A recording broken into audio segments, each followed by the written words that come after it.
Hello, it is Tuesday, June 10th, 2025, back here for another daily shakeup. Got time to change up our thinking and our perspectives on leadership. Today, I want to talk about listening. And I want to start with, I think, is a big misconception that we're not going deep enough or narrow enough or thin enough in terms of peeling the onion, the thinness of the onion into what listening's about.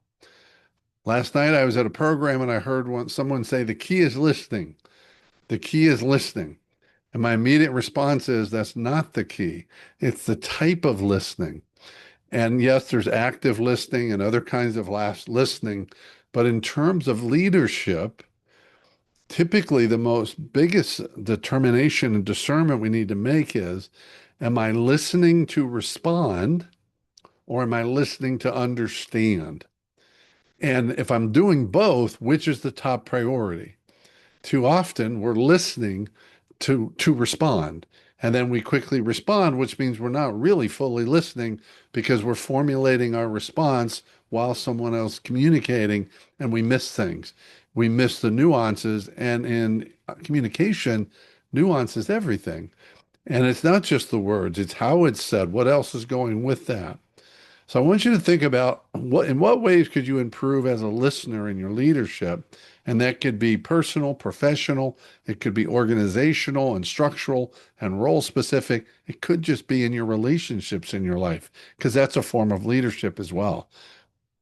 How would others experience you as a listener? What would they say about you as a listener? Would they say that you're listening to understand and comprehend and get the full context? Or are you listening to respond and come back with the next thing? So the key here is not just to be a better listener, but what type of listener do you want to be as a leader? And here's the big question. In what ways can you make shifts in your listening to improve the quality of your listening, and more importantly, so that people trust you more, want to follow you more, want to engage with you more, believe in you more, feel seen, valued, and heard by you, because that's the big one. When we really listen to others, people feel seen, valued, and heard. And that is people's deepest desire. And leaders, we need to meet people's desires.